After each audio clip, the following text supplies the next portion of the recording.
What's up, everybody? It is Wednesday, January 17th, and we're going to start the show off tonight on a positive note. In my opinion, the greatest center of all time, Jason Kelce, announced his retirement to his team last night. I think he's the best to play the position in the NFL. One of the few things in the city of Philadelphia I'll ever root for. Boys, what's up tonight? What do you think about Jason Kelce? What's going on? I'm halfway to my original prediction. I told you the Kelce boys go out together, so I'm halfway there. I mean, he's going straight to the Hall of Fame, so that's good. Probably the best to ever do it. If you know, it's an argument you can have, but I don't really see much of anybody else doing what he did as long as he did. And doing it for one team, too. Yeah, one team. It's very rare nowadays. I think he got tired of the tush push. Dude, that takes a toll on you, man. You got to get so fucking low, and then when you get that low... Especially him. Everybody's coming after you. Your knees, your legs. He's always at the bottom. Yeah, he's at the bottom of all of those piles. But, yeah. I mean, let's start there. And we'll work our way backwards on Wildcard weekend. Last game of the night last night. A very appropriate ending to the Philadelphia Eagles season, getting essentially routed by the Tampa Bay Bucs and Baker Mayfield in Tampa. There was a lot of talks about a lot of changes coming. What do you guys think? Is it just the coordinators? Is it Sirianni? Is it the GM? Like there's someone's head is going to roll for this season. Well, I mean, everyone involved with the defense is probably going to go because that was the worst display of defense I've seen the last 6-7 weeks from them ever. You can't start off 10-1 and then just absolutely shit the bed. But it did all start really when Sirianni was in Kansas City and he was kind of screaming at the Kansas City fans. I think he was 2-6 after that. That's not 1-6. Was it 1-6? Yeah, yep. Something like that. It wasn't good. But you're right. It's got to be Sirianni. I love him being like that. But yeah, I mean, you gotta be able to, be careful with that sometimes because it can backfire on you. It's Sirianni. I mean, the coaching job this year was terrible. I mean, yeah, he lost both his coordinators, but that happens in the NFL every year. Andy Reid lost Bieniemy. What did Andy Reid do? Went to a Super Bowl and is now 2 games away from another one. Well, Sirianni's coming off a Super Bowl. You know what I mean? But he lost both of his coordinators after last season, and then all of a sudden this year the team fell apart. Yeah, I wouldn't fire anybody off of that though. I mean, I would cut around him first, and then if that still didn't work, then let's figure something out. But I mean, coming off a Super Bowl, I got to let the guy stay a little. Yeah, but my question is this: do we really think that it was Sirianni's call to promote Matt Patricia? I think this has got Roseman written all over it. Yeah, or Laurie. Someone made that call. I don't think. But the problem is that he's the head of the pyramid in terms of the coaching staff. So that's usually who takes the fall. I really look at this was a much different game. No AJ Brown. Okay, which I think was kind of a horse shit. I really don't think he's hurt. I think this was he mailed it in on his team, and he wants out of Philadelphia. He's made it openly known that he wants to go to play in Dallas, and we'll get into that dumpster fire in a little bit. It just the run game. Jalen Hurts just doesn't look right. He does not know how to read a defense. He does not. The game plan. He has 2 fucked up fingers too on the right hand. I understand. Say he's got to read a defense. Look, all right. He doesn't know how to read a blitz. To have a bad season, a bad couple games. The guy's not bad. He was in the MVP talks. I'm not saying I'm not, Jeff. I'm not saying he's bad. No, but it's proven in the last 6 weeks. He does not know how to pick up a blitz. The fucking team sucks the last few weeks. You can't just be like, he can't read a defense. That means the defense can't read a fucking offense either. They suck. They were bad. End of story. They were bad. I'm not going to. They were. Come on, man. Let's not shit on them like that because. Yeah, they deserve it, but I mean, Jesus Christ! I mean, he can't read a defense. The guy's was an MVP candidate, the entire fucking year, and all of a sudden, it was bad games. Yeah, he sucks. Yeah, but that's why I fucking hate fans, and especially Philly fans. I hate fans because they suck. Well, listen, I'm not a fan of either. I'm calling it from how I see it. Is that it looks very apparent that the defensive coordinators against the Philadelphia Eagles. I look at the Giants, dude. I think they blitzed every down, and they got home on more than they did it against Philly. So is yeah. that more on Hurts, or is that more on the offensive line not being able to see shit? Because if you're going to let that quarterback get hit like that every time, you don't give him a second to throw the fucking ball, guess what? I don't think it's the quarterback. Well, I also think, like, and I'm basing my comments off of what I've heard from previous players and analysts, right? Name them. Name them. It was on the McAfee show. It was on Get Loud this morning. It was on radio. It was on the NFL Network. It's all different. There was a bunch of people. You can't really just say it about one person. You just got to be like, all these shows said it. I don't fucking listen to shows anyway. No, the shows are fucking stupid. Stephen A. Smith is going to tell me about football. That guy doesn't know dick about dick. No, he knows basketball. Let him know basketball. He doesn't know shit about football. He's a cowboy troll.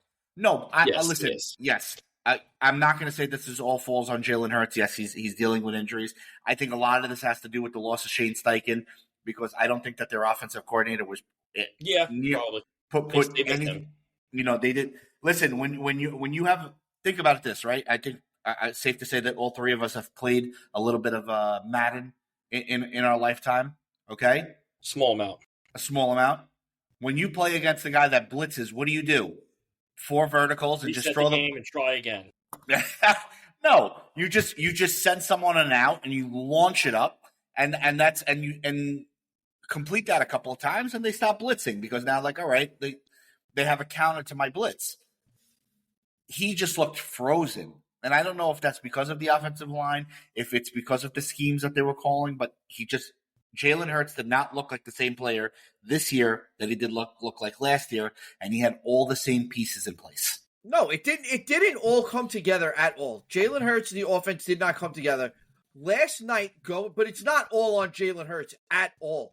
Like, this goes beyond Jalen Hurts to me and starts with the coaching. Jalen Hurts didn't make the decision to abandon the run last night and only have 15 rushing attempts in a game, and DeAndre Swift getting only 10 touches. DeAndre Swift, who was probably their second or third best offensive player all year, only touched the ball 10 times last night. I thought they were going to lean on him heavy, too. Exactly. So did I. That, to me, was bad play calling. Especially with no A.J. Brown. The defense played like shit. How many missed tackles that was so bad. That was like watching Madden. That was like watching these guys get out of Madden tackles. Madden on glitch. Yeah, right. Exactly. It was the coaching staff there is bad. And now you have to turn around and look at this team. This is a win now team, whether you like it or not. This is a team their window is right now. And you have to turn around and take this team, sit down if you're Howie Roseman, because I'm telling you right now, Howie Roseman is not going anywhere. This is not going to fall at Howie Roseman's feet. And you have to ask yourself, is this team we have right now, we fixed the defense in free agency in the draft, can we make this team better with Jim Harbaugh or Bill Belichick? I don't think either of them are an option. No, I don't think either of them will go. Neither of them are an option. I think it's either Sirianni or you're going to see someone like, now that Gerard Mayo, I think like a Ben Johnson. They need someone offensive-minded. They are not bringing a coordinator in there. If Nick Sirianni is gone, there will be a name in Philadelphia. Then it's going to be Vrabel. Then it's going to be Vrabel. There you go. That's about it. Vrabel, that's not the only Belichick. For it. It's Belichick and Harbaugh are gone. Atlanta, Dallas, or if he doesn't go to either job, I think he's going to wait and see how the Giants do. We do know how much he likes the Giants. I think he wants to see how much what they do, and if Dable survives that. If he doesn't, then be like, all right, I took the year off, and I want to go get the Giants. And I'll tell you another name. So much to it. I'll tell you another name. Don't sleep on Pete Carroll. He wants to still coach. He said. Pete Carroll wants to coach. That's why I know it wasn't a mutual. They were like, respectful. Pete Carroll didn't go upstairs on his own will willingly. No. If the Eagles came calling, Pete Carroll's taking the call. Yeah. But you're not going to see one of these coordinators. He did say he wants to coach. But the Eagles don't strike me as a Pete Carroll team. There's too many divas on Philly. Too many divas. Look at Seattle. I don't really see Vrabel though. Now that I think about it, he's I'm telling you, grit guy. And Philly's all about grit. Vrabel needs. I mean, Philly needs a guy like Vrabel that's going to put his foot in a little piece. Like he's going to hold people accountable. I think Sirianni, just like I said, I think he's going to stay though. I mean, it'd be stupid to fire him. Like it's just. I'll be honest with you. Listen, we like we said last week on the show, there was rumors of one NFC job being basically could have been the Cowboys. Well, let's get into it. You know how Jerry gets. He's just like Uncle Georgie. Listen, I'm actually shocked, Jeff, that McCarthy had a job at halftime. Yeah, no, I'm shocked he's still hired right now. I don't think there was something that was said on an interview with Jerry Jones that I heard, and he still talks about the day that Belichick, before he even went to New England, he goes, "Hey, I'm a free agent. If there's ever a job opening in Dallas, you keep me in mind." And then he wound up going to New England and doing all the shit he did there, becoming a fucking legend. And then Jerry Jones says, he goes, I think about that day every day. It's always so. It makes you think like it might be an opportunity for him, but I can't see Belichick getting to another job without a phone call from the Dallas Cowboys. At least trying. Yeah, they might not be successful. Do you think? Because I had this conversation with somebody last night, and obviously my answer was what it was. But do you guys see the Cowboys getting beaten that bad if Belichick's the coach instead of McCarthy the other night? No, because again, I think they're another bad. I think they're another badly coached team.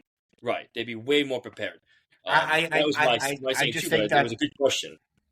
Well, you know what it is too. I think that what I've noticed, guys, and correct me if I'm wrong, too many of these head coaches are taking on play calling and taking it out of it. Like, you're the head coach, right? So you're supposed to oversee the team. I don't think as a head coach, you should be saying, hey, I'm going to be taking on the defensive calling plays or the offensive play calling.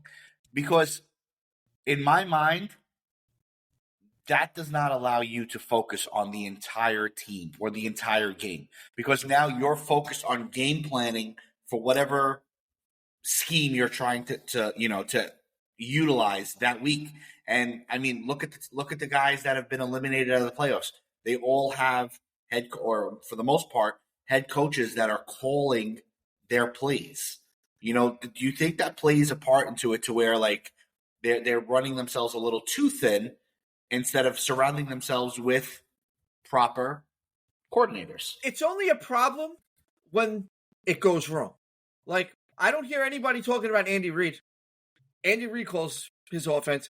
Andy Reid called the offense with Bieniemy. He's calling it after Bieniemy.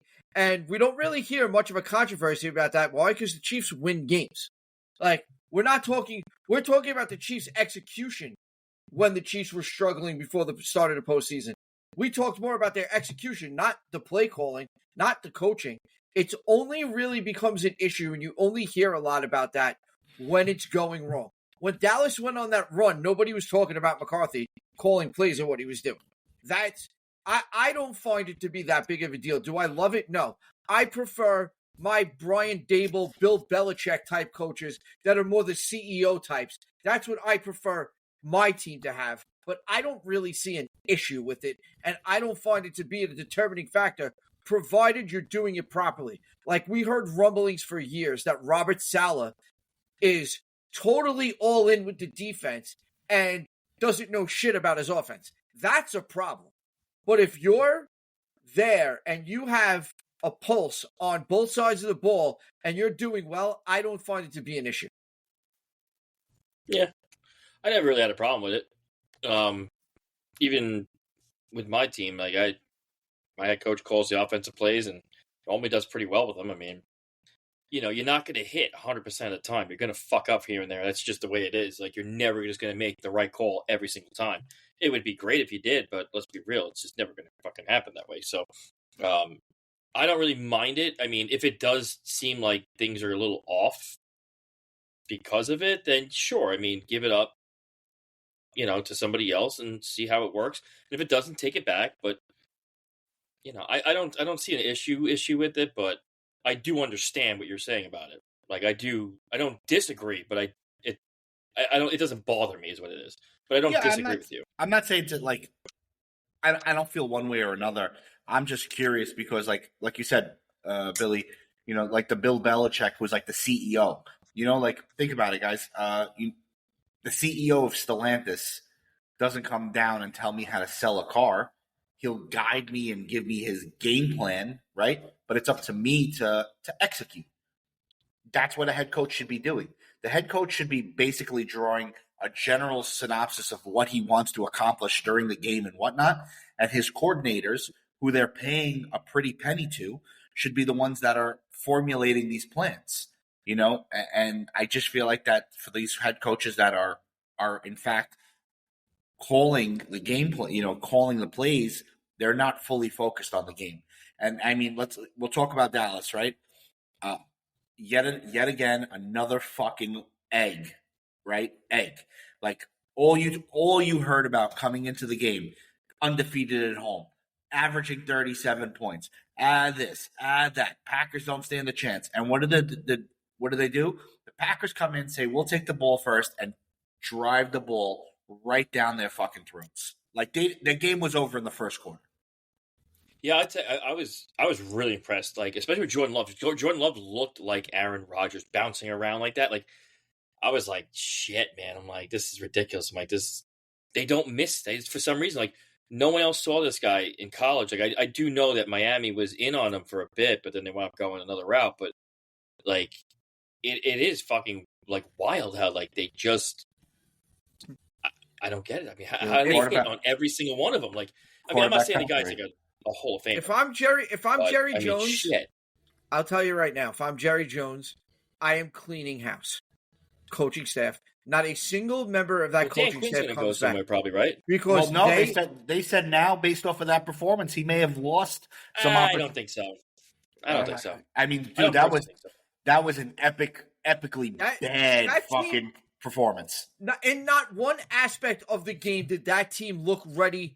The stage looked too big for them on all three sides of the I just don't. I don't think special teams. I don't think Dan Quinn lost it. Like, I mean, you're going to take just for one game, you're going to take away everything that guy did for the whole year. I mean, he got his guys going the whole year. I mean, they played really well. They really shit the fuck. I think the mainstay with Quinn is Seattle anyway, and Seattle knows him well enough that they're not going to fully judge by that.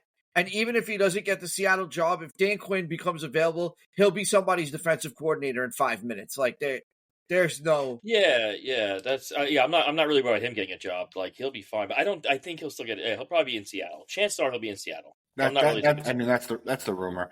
Yeah, they already had talks and shit. So I mean, it's basically. Listen, I don't see. I mean, at least I haven't noticed it in years past, right? With the exception of Bieniemy, when's the last time you saw someone leave a team and take the same position at another team? Oh yeah, you don't. You don't unless they get fired. Like that's the only thing. Right. I'm saying like Ben Johnson. Like no. I know a lot of people like, I'd love to hire him as the offensive coordinator for my team. I'm like that dude. Yeah, correct. Like why would I leave? All teams block those moves. The Giants just got blocked the other day from interviewing the Panthers' interim head coach, who was really their special teams coordinator. The Giants wanted to interview him to be their special teams coordinator. They got blocked. Yeah. They don't. Blocked. Yeah, they don't allow it. They don't allow it unless it's an upward move, so to speak. Right. Like if you're a defensive line coach, they can't stop you from interviewing for a defensive coordinator job. But if to go interview to be somebody else's defensive line coach or somebody else's, say, linebacker coach, no, they have the right to block you. I think, listen, I mean, going into that game, so let's get into that game, right? So Packers go into Dallas and basically lambast them. But I really believe that this was a look-ahead game. I think that Dallas really did not think that this was even in the realm of possibility to happen. And especially I think at home. especially they're so different. They're right. so different at home. That's the only reason why I took them. And because I was like, they're different at home. They sucked. And the Packers, I mean, the Packers did their research, right? When the Cowboys scored first, 10-0, right? When they didn't, they were 2-5, or whatever the number was. They jumped out to the early lead. They took Tony Pollard out of the game.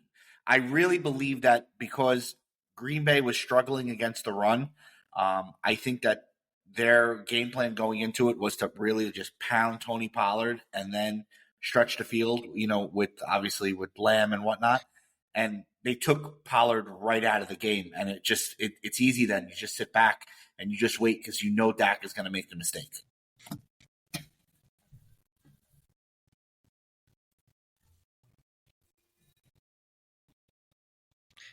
I mean, when I watched the game, like Dak and Lamb looked like they truly they met each other for the first time that night. That was also a big problem. They couldn't get connected in the first half whatsoever. Basically took them right out of it. Him and Dak and CD didn't really see eye to eye and see each other. And getting into a rhythm and getting some chemistry going until later in the game, which by then it was already over. So that's also an issue. Yeah, there definitely wasn't any cohesion and whatnot. But then I think really it was. I mean, dude, how many wide open passes? And Jordan Love just didn't miss. He looks so good, man. He really so does. Good. I mean, Billy, we went over it quite a bit. We really we were hard on this kid because we didn't think he was it, but he looks like he could be the next great Packers quarterback. Absolutely. And the thing what I want to see come out of this more than anything is I'd love to see more teams start following the Packers model. Draft a quarterback, let him sit for a couple of years, learn the game, learn the NFL, and then come in. They've done it now 3 straight times, and they've hit on it every time. You got to start thinking they know what they're doing. And to me, that's like, look at Mahomes. Mahomes sat that year behind Alex Smith, came in, studied the game for a year, was ready to play. Well, don't forget, look at their offense, their wide receiver crew, their tight end, they're all young. None of them are names at all, and they're just. But yeah, they're and you playing look superstars. At that crew, look at that team, the Packer team, minus the rookie tight end. That's the same offense that Aaron Rodgers couldn't take to the playoffs last year. Well, yeah, you got Christian Watson, then you got and look how many games he missed. Yeah, no, dude, the whole team looked really goddamn good. Yeah, you know what I mean? Your veteran on the team. Yeah, your veteran on the team is Aaron Jones, your running back. That's basically your guy on offense that everyone looks to for advice. He's that guy. The rest of these wide receivers are coming out of nowhere, and they played fucking awesome. They looked like a playoff team. And Aaron Jones loves playing against the Cowboys. Let me tell you, he owns the Cowboys. It's got some nice numbers. Crazy. I think he averages 132 yards on the ground in every game that they've played. It's sick. 3 touchdowns. Yeah. It was a sick. Listen, I think that this is going to be the end of their story come this weekend. We'll get into that game, but I don't by any means think that they are going to lay down like dogs. I think they're going to bring the fight to San Francisco. I just think that San Francisco is a more well-rounded team. I think they're a better coach team. I just don't think San Francisco is going to make the same mistakes that the Cowboys did. You will see a better prepared team this week. That's number one. But even getting back to Aaron Jones for a second, look at 2 years ago, right before he signed that contract. Everybody's like, really? You have Dylan and you're giving Jones this? You're not going to just keep the machine running. And it looks to be one of the best moves the Packers have made in recent years. It's got to be, at worst, number 2 behind Jordan Love at this point. Yeah, I mean, listen, they made all the right moves, and they were so quiet during the season because they started out like crap, and then they went on a little bit of a run. They overcame some injuries. I mean, and getting Watson and Jair Alexander back for this game was big. Jair comes up with that big interception, but now I'm waiting to see, how bad the injury is. It looked like he tweaked that ankle that he was hurt. Yeah. So they're definitely going to need him on the field against the 49ers team that's stout, with receivers.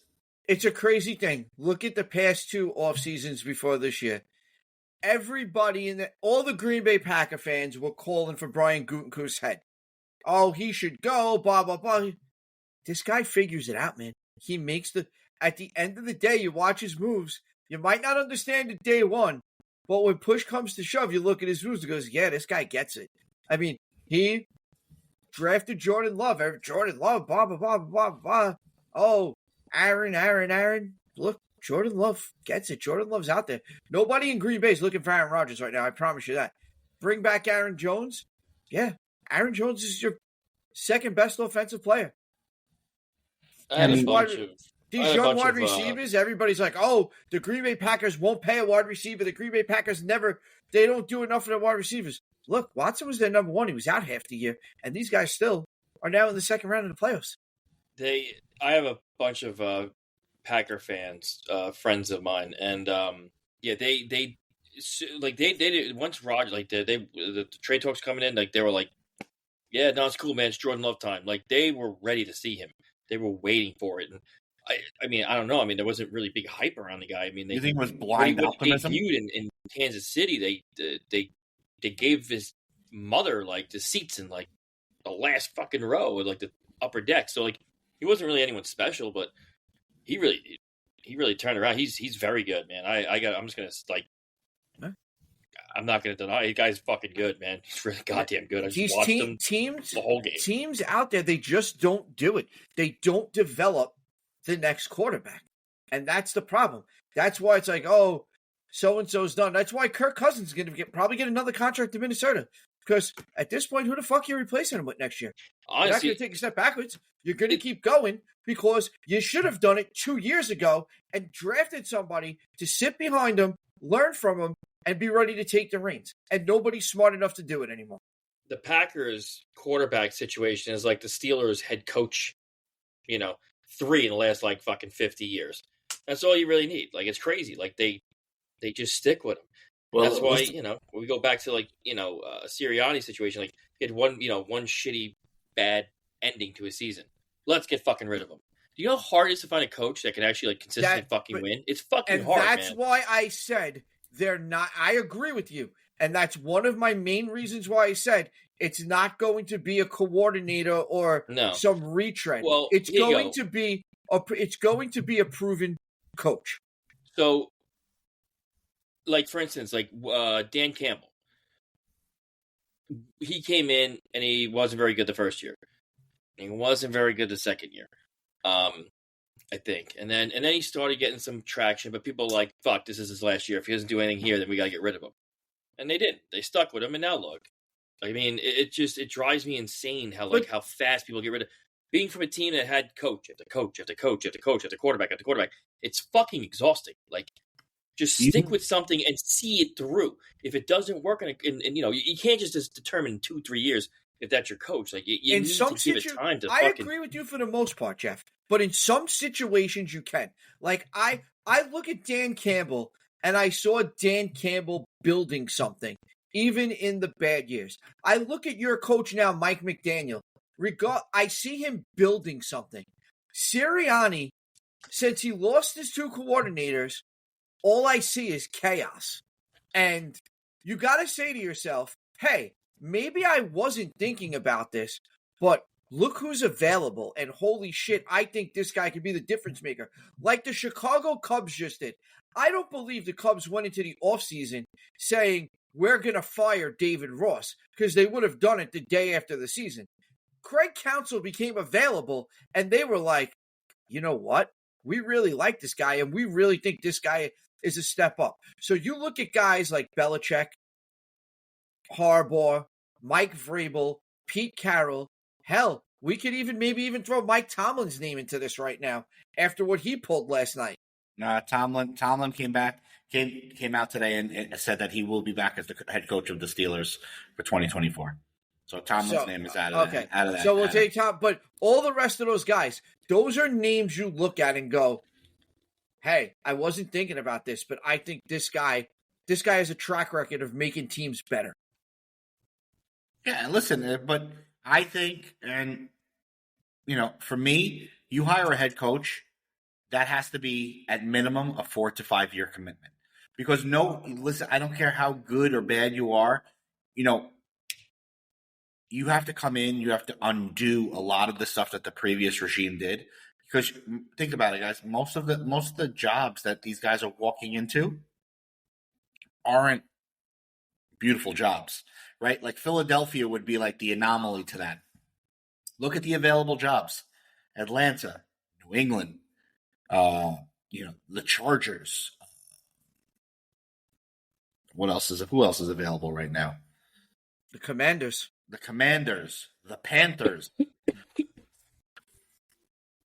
Not exactly like glamorous jobs to say like, oh my God, yeah, they're just a head coach away. They're not, so no. It's going to take time. That's why I'm actually very surprised to hear Belichick being attached to the Falcons.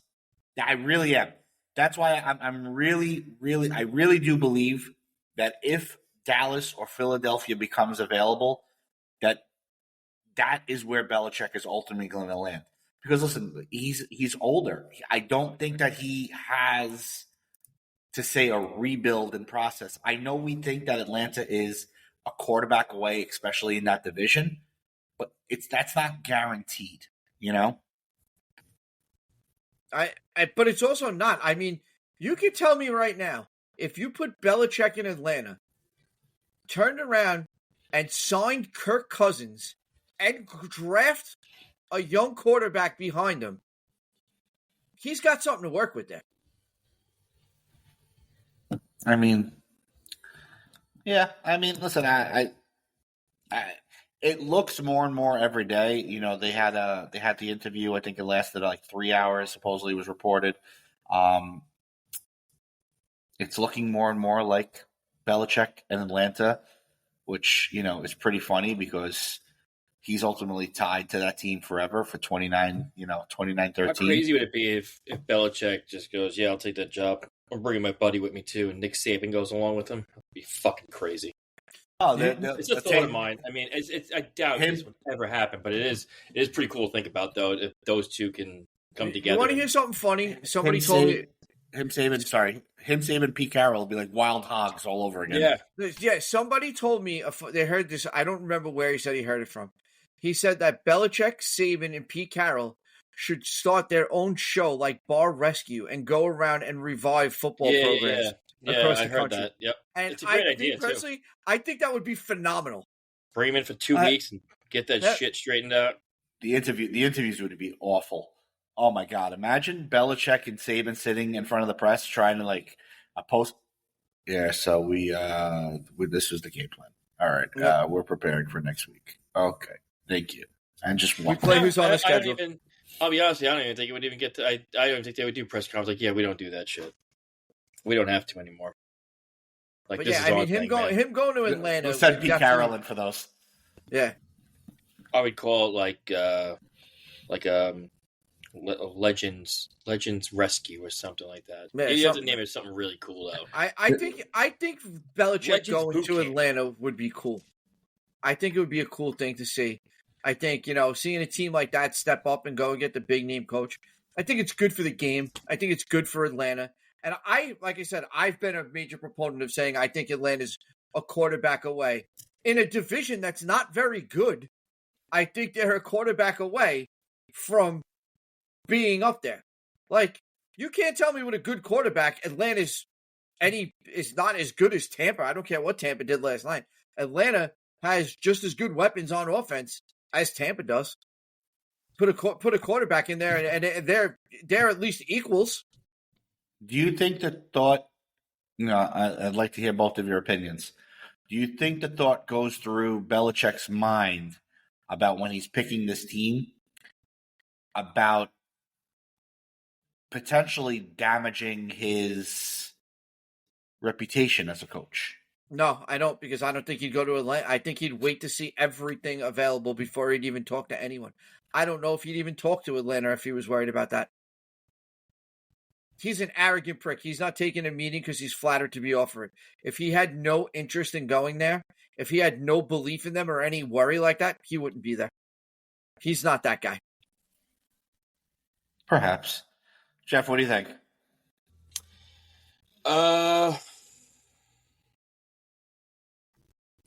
No, I don't know if he would take the Atlanta job. I don't think he would. I think he's waiting for Dallas. I think I could just see him more as Dallas than I can see him anywhere else. I don't, I will say that Falcons team is like, they're ready to win. And like Billy said, it's in a shit division. Like, so you can easily win that fucking division. You just need to find yourself a quarterback.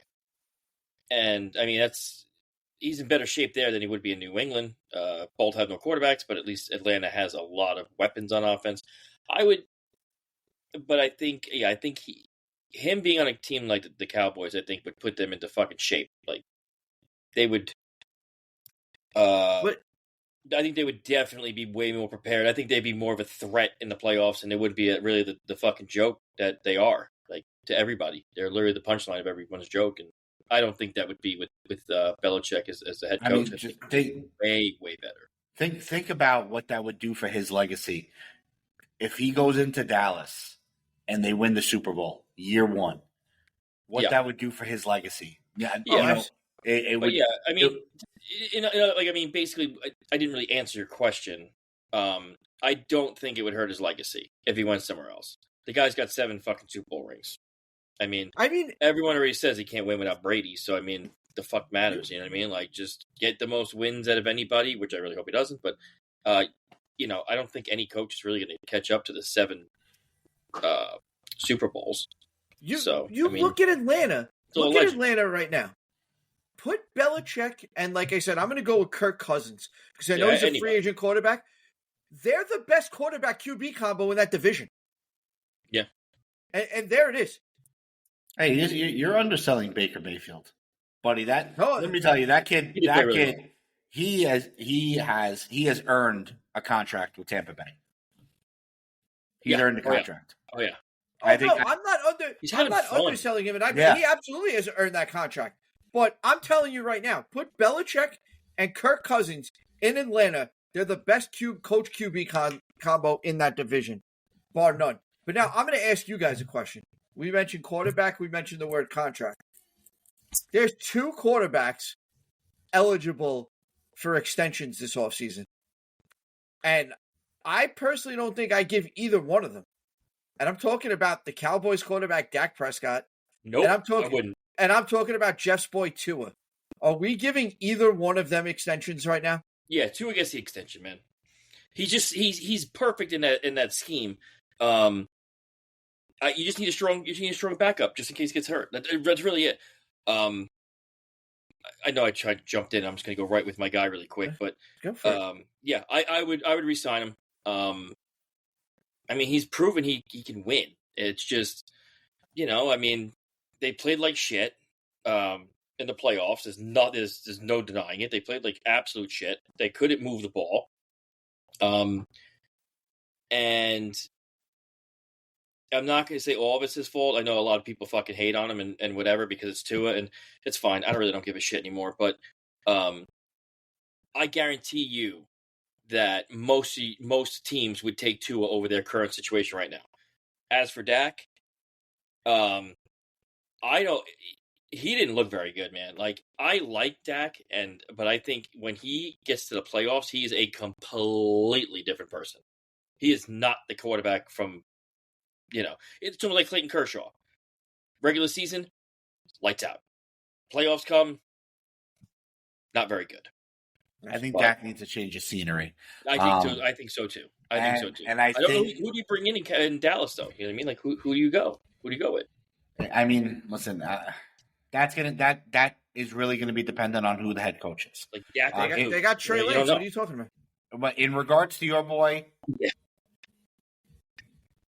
I think it's going to come down to.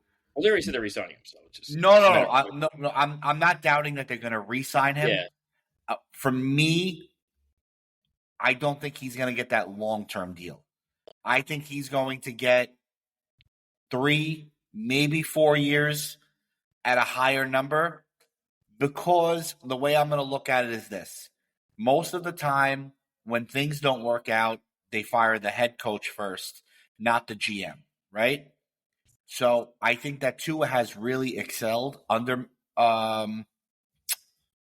McDaniel, okay?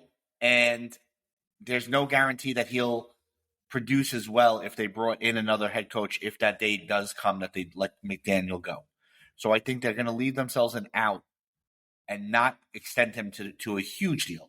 I do see him. I know he's getting the extension. I would not be surprised. It's only like between 2 and 4 years. I don't think they're going to make a huge commitment to him long term. That's that. I think they're going to give him. They're going to pay him, but they're not going to pay him long term. That's just my thought on him. Dak needs to change the scenery. He needs to go somewhere else. Mm-hmm. I get what he alluded to it yesterday. I don't know if you saw the post game conference, but he alluded to it yesterday. I think he knows that his time in Dallas is done. I hear what you guys are saying. Me, this offseason, I'm not giving it to either one of them. And I'm never giving it to Dak. Tua, to me, I need to see, before I could put Tua in the pay scale of Josh Allen, Joe Burrow, Deshaun Watson. That kind of money, though. That's what he's going to be. That's what quarterbacks look for now. Daniel Jones got 40. Daniel Jones got $40 million. Tua is looking. That's Tua's starting number probably. But before I can give Tua $40 million, Tua's got to show me he can win in the Colt. Because to win in the AFC, you have to win in the Colt. You have to go into Buffalo. You have to go into Buffalo, Baltimore, Kansas City. You have to go into those places, and you have to win. And I have to see that next year before I'm willing to make that commitment long term. Yeah, well, I mean, we don't know what's going to happen. We don't know what kind of money he's going to get. We don't know what kind of player he is. But if you notice the trend, once you pay your quarterback, your team fucking sucks because you cannot put anyone around him. Hence, the Chiefs. And yes, the Chiefs beat the Dolphins. And yes, the Chiefs are going to the next round of playoffs. The Chiefs are not fucking good. The Bills are going to absolutely fucking destroy them. Mahomes is Mahomes. I'll give him that. But you have Kelce and you have one wide receiver. That's it. Jeff, don't really have a lot of other people there. I get it, but Jeff, we've spoken about this so much ad nauseum. This is going to be his first true test, first road game. First time away from home in the playoffs. Could you not see this? You don't see the script, man? You don't see how it's going to play out this weekend? I still don't think that the Chiefs are good. Once you pay a quarterback, it's true. Look what happens to every team that pays a quarterback. They suck. I get it, but you don't see the script, man? Texans are going to go into Baltimore and beat Baltimore in Baltimore. I like to see DJ Stroud go further. And the Chiefs are going to beat the Bills, and the AFC Championship game is going to be back in Arrowhead. Yeah, I don't think so. I don't think they're going to pass the Bills. And honestly, I'm going to be honest with you, I don't think the Bills are very good either. But they've been playing way better. So yeah, I think the Bills overall are a better team than the Chiefs. If you look at the team, look better. My favorite part of Wildcard weekend was watching CJ Stroud. I'm not going to lie. He's awesome. That was just so much fun. That was so much fun to watch. That was a great time. But CJ Stroud's going home this weekend. I mean, I hate to say it. I take no joy in saying it. I've told you how I feel about Baltimore in the past. Like, to me, that's the AFC Super Bowl team. But remember how everybody was shitting on me when I said that the Ravens are the best team in the AFC? You're probably in football, but definitely the AFC. And there were some fucking morons that were doubting me. And this was early on in the season. I said, I'm like, they're just really goddamn good. Like, I watched them play. Like they're very, very good. Yes, when I said that, the Browns came back and beat them, but who's fucking laughing now, man? That team is a juggernaut. Listen, Absolutely. all, It's Absolutely. going to wind up being, I think, Ravens 49ers if we're going to look at it that way. But yeah, that's just they're so good, man, and they lost so many players, and they're still the best team in the AFC with all those injuries. all I'm going to say is still the Lamar best. Jackson. It's so crazy. Lamar Jackson is 1-3 in the playoffs. He has to show me that he can win in the playoffs. He is Dak in the AFC, guys. That's all he is. Another great regular season quarterback, and when it comes to the playoffs, he almost always comes up short. But he always doesn't have weapons. Now he's got a team. And Mark Andrews is coming back. Yeah. Yep, he's got a bunch of guys to throw to now. A bunch of guys to run the ball. He can run the ball. He's very hard, man. He's very hard to guard, really. I mean, you got to put a QB spy on him, and God bless that person, whoever is that whole game, because you got to catch him. Like Vic Fangio said, he's like, the closest thing that this guy is basically Michael Vick. Like, he's never seen anyone like this. He goes, you have running quarterbacks, you have Hall of Fame quarterbacks, you have all these quarterbacks, and then you have Lamar Jackson, who's completely different from all of them. And the game plan for him is like impossible. So it's just a matter of if the O-line can kind of keep him clean and not get on the ground, and if he can find some openings and run. I mean, that's a really tough team, man. It's a really tough team. I'd love to see Stroud go further though, but yeah, absolutely. I mean, this kid has been the funnest thing to watch probably all season. Well, when that game started, remember I was texting you guys, I'm like, this is how the playoffs should start. Like right away, fireworks, boom, just offense. I mean, that was so much fun to watch, and that's the way you do it. That's the way you do it, man. In regards to Andrews, Billy, he progressed a little bit, but they still think that it's they'd feel more confident with him next weekend than they would this weekend. But still, I mean, to get him back in any capacity would be huge for them.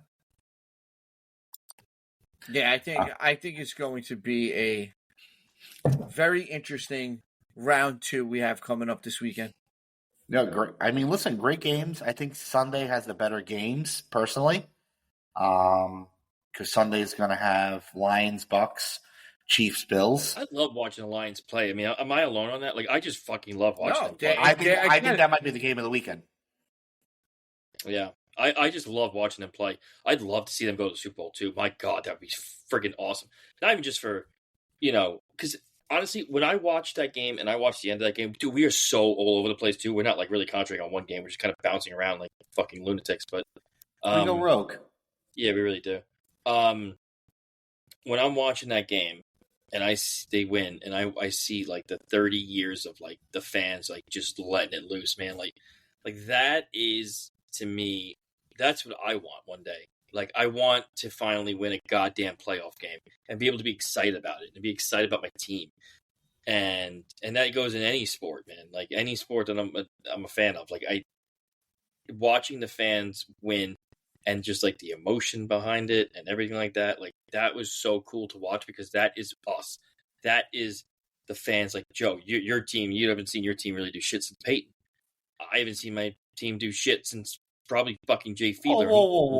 What are you talking about since Peyton, buddy? I'm saying roughly. Yeah, Andrew Luck. I understand Andrew that. Luck. Did you forget that? Then we had a nice little run with Phillip Rivers that whole 1 year, and we lost a terrible game. So, like, but just to get over that hump of, certain teams, like Billy's team won a Super Bowl before, more recently than anybody, no? Or was it?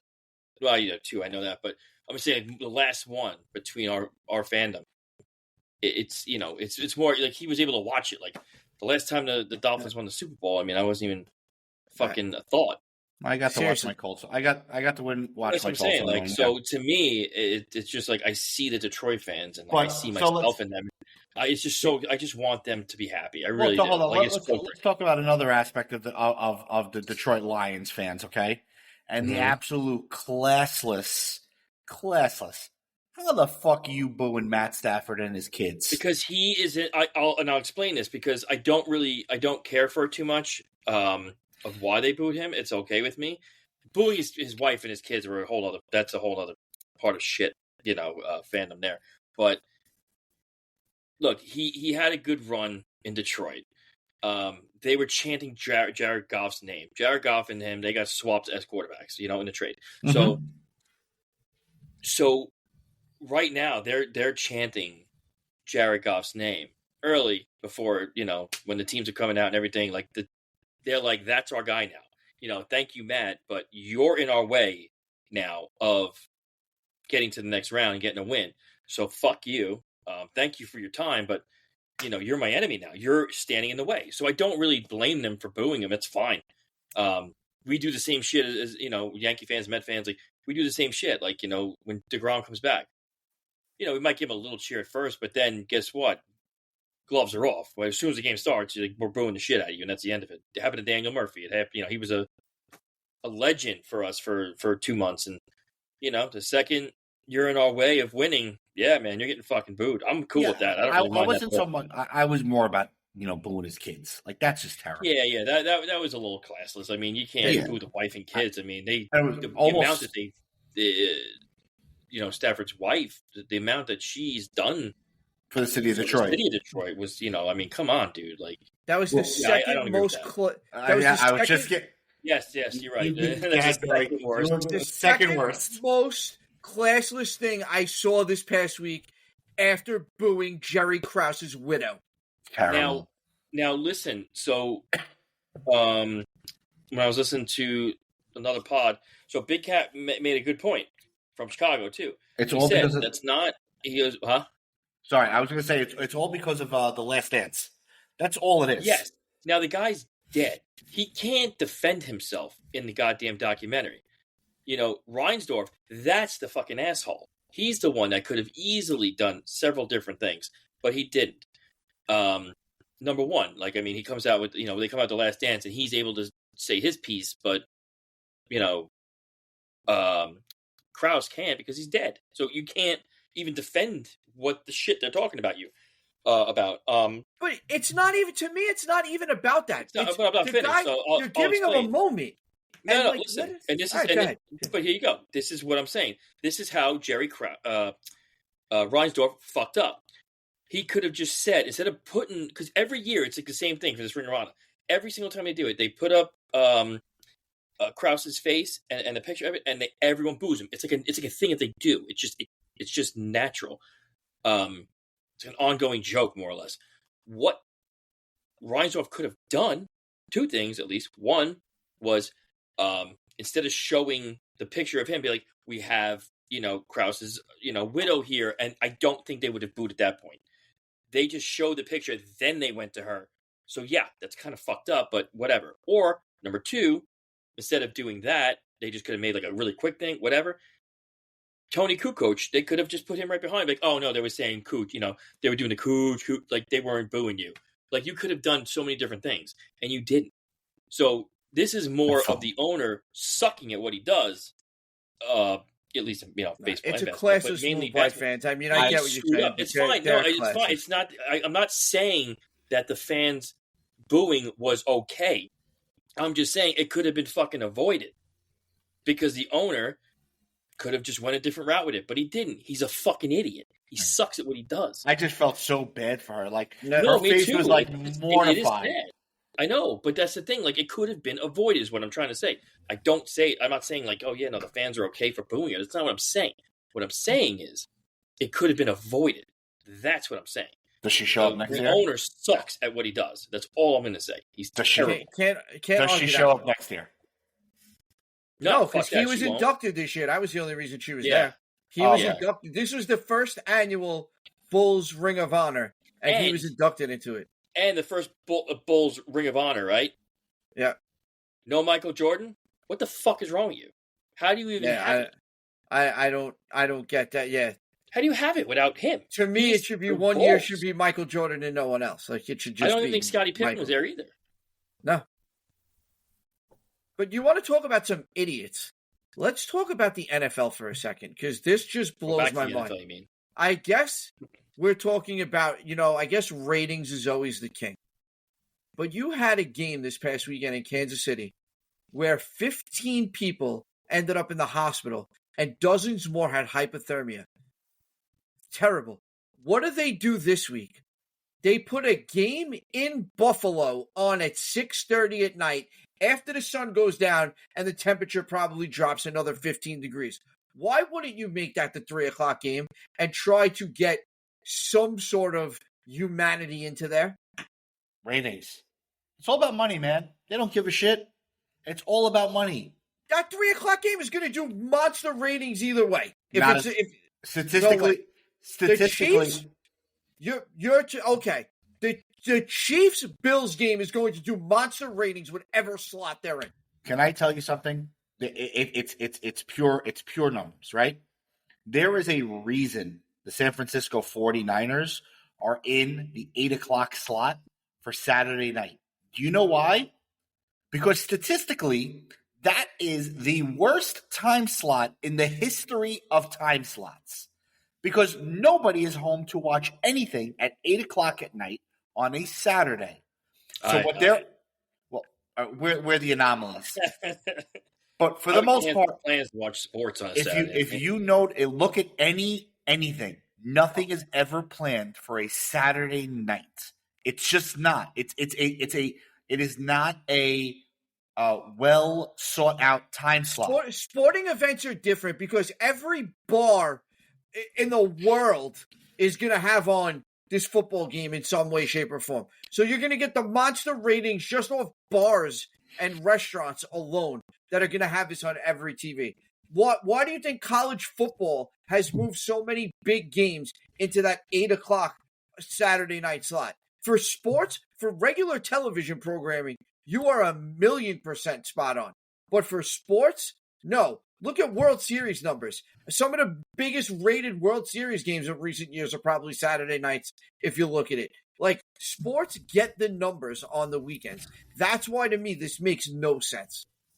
I think it's their primetime game. And who's got that game? NBC? CBS. Okay. Who's got the Super Bowl this year? Who's got the Super Bowl? It's not Fox. Then it's CBS. I think it might be CBS.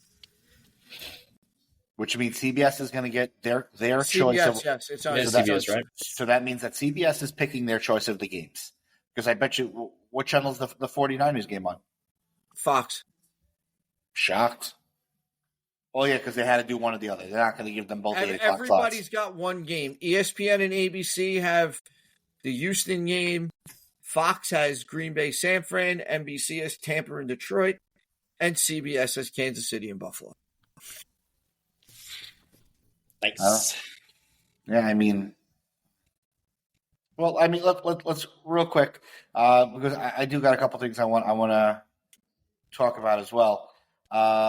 Let's go through the games. So we're going to start with the early game. It's going to be Ravens-Texans. Ravens laying 9.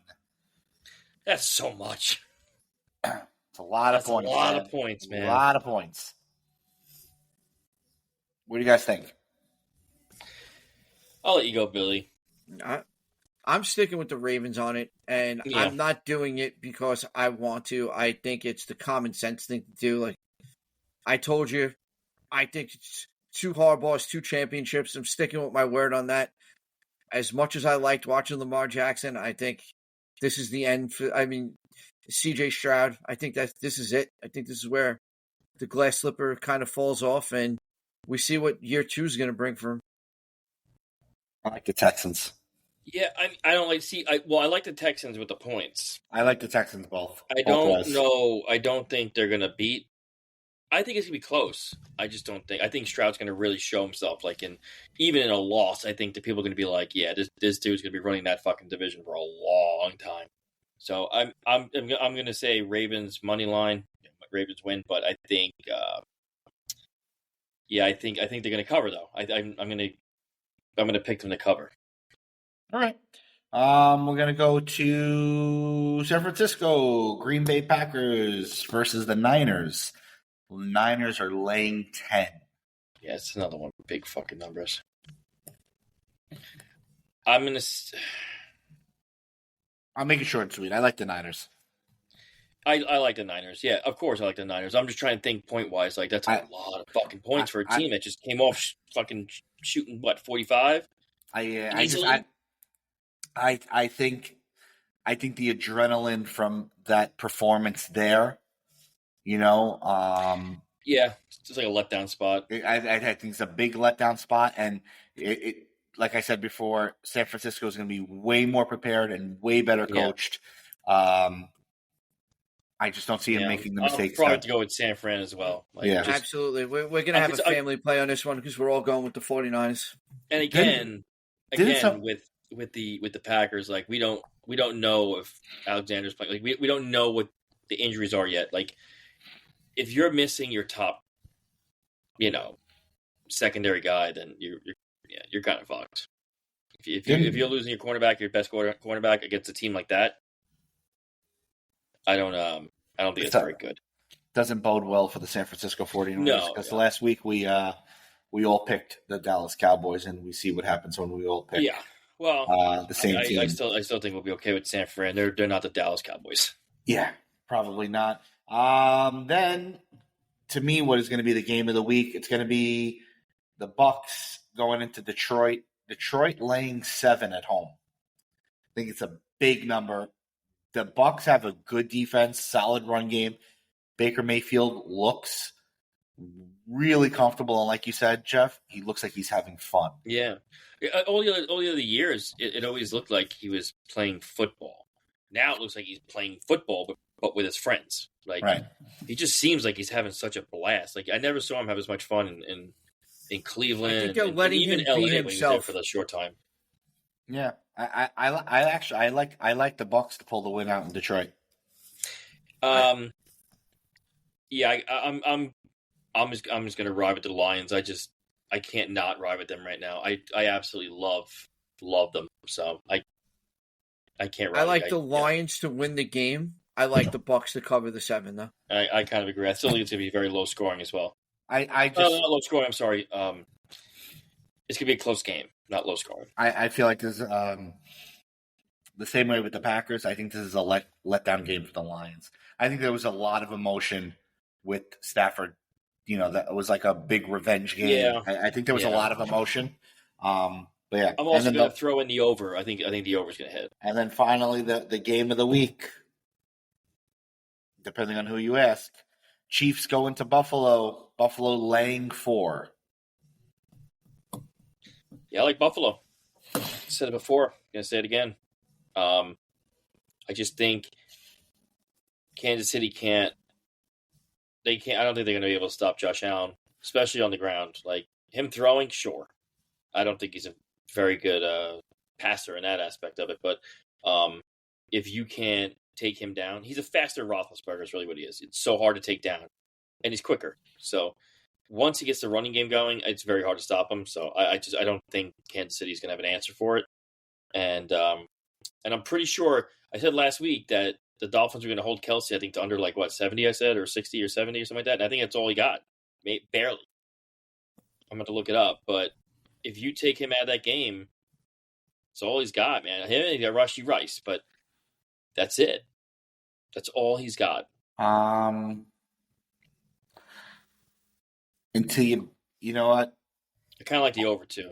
Until you beat them, they're still the Super Bowl champs. Somehow, yes, fine, but they're not good. They're not good. No, I'm not. They were good last year.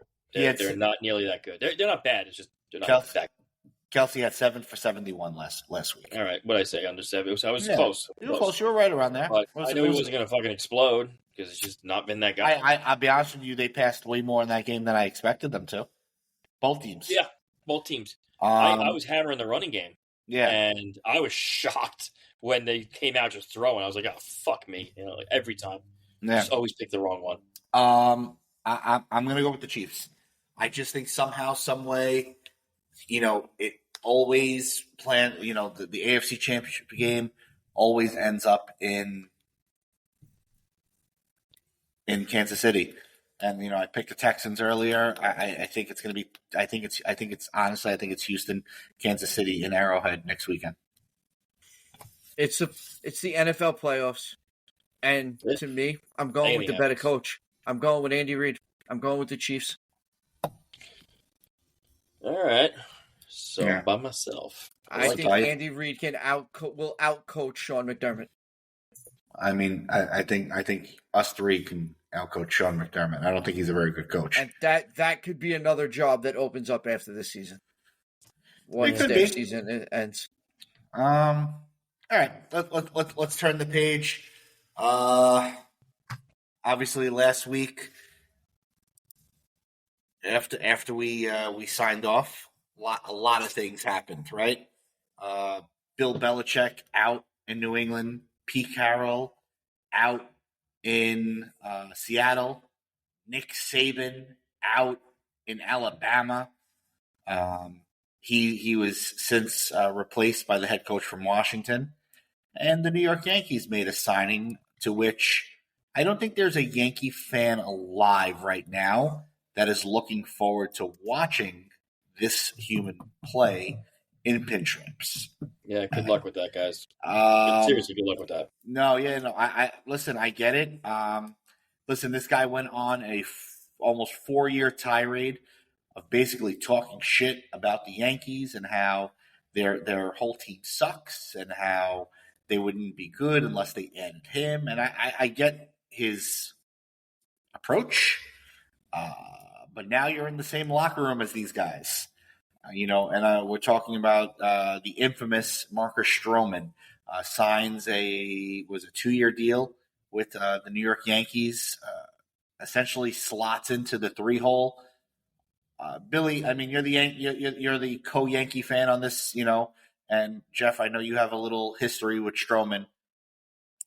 I think this signing does one thing and one thing only.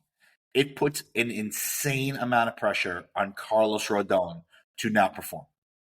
Yeah. Absolutely. I mean, Rodon, it was always going to be there because of Rodon's price tag.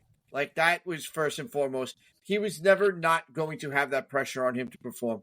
But to me, it puts the pressure on Marcus Stroman to now go out there. You're back in New York. You're on the other side of town. Like, you got to put up. Because if Marcus Stroman doesn't put up, I can tell you I wouldn't be shocked if Marcus Stroman's gone by the trading deadline. Because when he doesn't produce is when his mouth starts going, and the Yankees aren't going to take that. He'll be gone. They're not going to sit there with him shooting his mouth off in the clubhouse. 2-year commitment. They'll get rid of him. And anybody that thinks they haven't thought that exact way already doesn't pay attention. He blocks everybody, by the way. If you, God forbid, you say something like, Stroman just didn't have it tonight, he'll block you. He's the biggest little bitch in baseball, in sports. Sad that he was a Long Island guy. I fucking hate that he's a Long Island guy because he's such a piece of shit. But, when he's performing, he's good. But when he's not performing, like, he's like, the whole world's against me. It's like, no, dude, you just had a bad fucking game. Like, stop making it out to be. He's the biggest drama queen you've ever met in your life. Yeah, that's so typical Long Island, with the exception of you, Jeff. For the most part, Long Island is a bunch of what, drama queens? Yeah, there's drama queens everywhere. It's not just Long Island. Just that it just you guys are just the epicenter. He's like I said. When he's good. But he plays too much into this. I'm so short and nobody wanted me kind of. Like, just shut the fuck up, man. Just go out there and fucking pitch. You're a good pitcher at times. I am very, very glad I don't have him on my team anymore. I don't know how he was in the clubhouse. I'm sure he was well-liked, if I had to guess. But you only see what you see. And on social media, the guy is a piece of shit. And it shows that. He's, it's always, poor me. And then, like I said, you can't even say the guy had a bad game. God forbid. Like, he just loses his shit and he'll block you. If you just, I promise you, after his first bad game, tag him. I guarantee within 24 hours, he'll be blocked. Guaranteed. He looks at everything. You don't want a guy on your team, on your mound trying to win you a game when he literally pays attention to everything. He'll get, he'll hear fans in the crowd and he'll say shit to them. He'll go on social media and he'll say, he'll go back at everybody. He reads everything. That's not good. No, But I mean, as a fan, I'll sit here and I'll say, are the Yankees better today than they were before they signed him? Is the rotation better? And it is. You can sign anyone to that, though. Any pitcher. Yeah. No, I'm just He's saying. Good. Yeah, like I'm just saying for the fact, coming in, putting him in the middle of the rotation, it made the rotation better. Yeah. Do I hope the Yankees are not done? Yeah, I do. I hope to see one more. I think what happened was I think Snell, it just took too long. I don't know if they're fully out on him, but at that moment, he priced himself out. Yeah. I think the price tag on Dylan Cease is way more than the Yankees intended on spending. I don't believe the Yankees are out on Burns yet. I think if that price goes down to earth, I think I wouldn't rule it out. But I think the Yankees could be looking at the bullpen now. And I think they possibly turned around and said, all right, we're not going to give Snell this. Like, this is what we're willing to go. I think the Yankees may be looking into saying, are we a better team without Snell, but with Stroman and Josh Hader? I don't see you guys getting Hader either. I think it's a perfect move. I just don't see him going there. I don't know why. I just don't picture it. Probably because of his hair. And you have to cut it, which is, by the way, stupidest fucking rule still. Let's get rid of it, please. Start a petition. I'm over it as well. I agree with you. I think it's time to. I think it's time to get over that crap.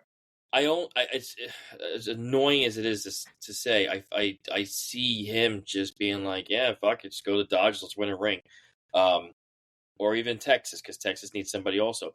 I think him and the Yankees is a perfect fit. It's just not clear. I don't think they're going to pay as much as he wants.